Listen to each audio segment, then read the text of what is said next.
Alright, welcome back to Johnny's Corner. How y'all doing? We're going to do another movie review, because that's what we do. Not really movie reviews, more like movie walkthroughs, just my interpretation of the films that I like, or maybe I don't like, but Hills Have Eyes, definitely I like that one. Classic Wes Craven film. Watched this in my early 20s for the first time. It really tripped me out. And then there was also the remakes, which were kind of cool too. But this is definitely a classic horror film. Good vibe, good slow burn at the beginning. You got this New York family, I believe they're driving cross country to go on vacation in LA or California or whatever. And so they're taking this back road, scenic trip. They pull over, middle of nowhere. It's like the Arizona desert. And they go to this gas station, some weird guy there. They get some gas, some snacks or whatever. And yeah, there's just some weird vibe going around. They got a couple of German Shepherd dogs, a girl and a guy. One's named Beast, one's name is Lady, I think. And you got this family, so you got the cop husband, he's like kind of like a jackass. You got the sweet wife who holds the family together. Then you got the daughter who's married and got a newborn baby with her husband, he's with them. And then you got the brother of the sister who's like some kind of gymnast. And yeah, so they end up in this rural, I guess, just like outpost, middle of the desert, and he realizes this weird guy, he's just like an eccentric employee of this gas station or owner or whatever, and he tells this family, make sure you stay on this road, and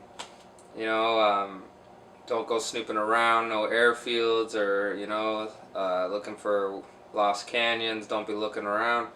And so eventually they're on their way, but before they go, he noticed that someone's been snooping around.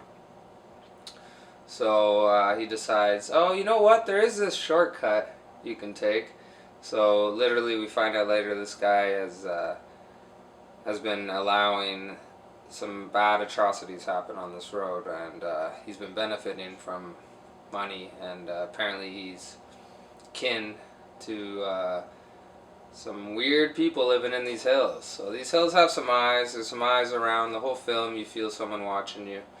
And so they go down this path that the caretaker of this gas station shows to them. So they go down there. They're driving around, blah, blah, blah. 99 bottles of beer on the wall, some crap like that, family stuff. I love the father. He's just like such an old school alpha male bastard. He's an ex-cop, he's got a bad heart, but he's still got the ego. Can't let shit go. Anyways, they drive. There's some kind of booby trap on this highway, and boom, they break their truck, pop the tire or whatever, the axle's all fucked, who knows. And so they're stranded in the hot sun there. Mother makes the most of it, brings out the sandwiches and the umbrellas and nice little lawn chairs, and they start suntanning. But you can tell someone's looking at them, and some eerie things are going on. So the father decides to go one way back to the gas station, get some help, and the new father, I guess it would be his son-in-law, the husband, he decides to go the other way. So the husband ends up at like some like car graveyard. There's all these like new items like golf clubs and all this shit, and it's just very strange. Like, why would all these cars be here? And they're from like over the last 50 years. There's just every kind of make and model. So kind of like a car graveyard or a family graveyard. Weird.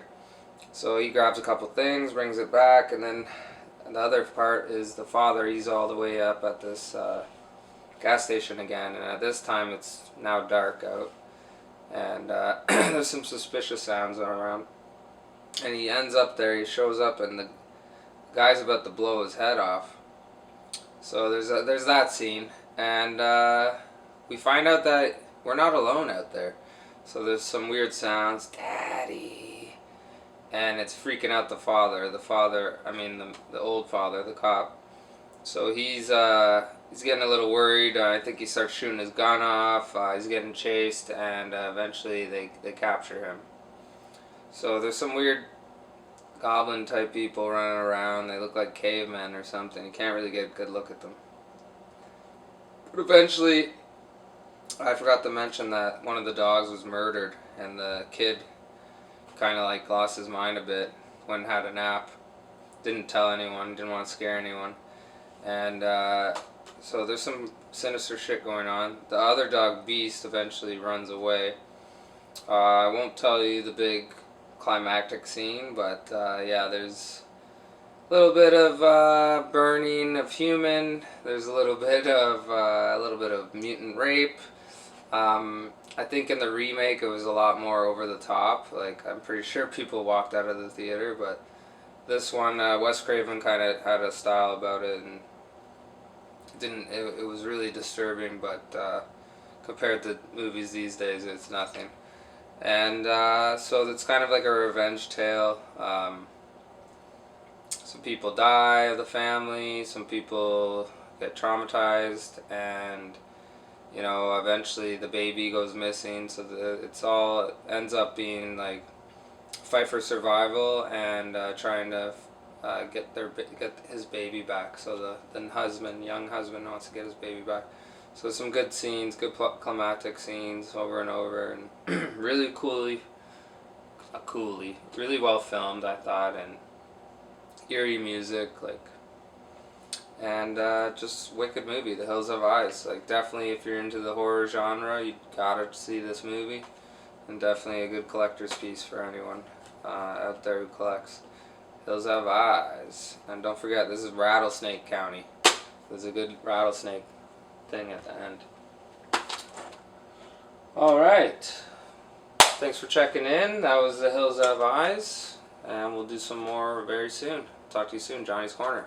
Ciao for now.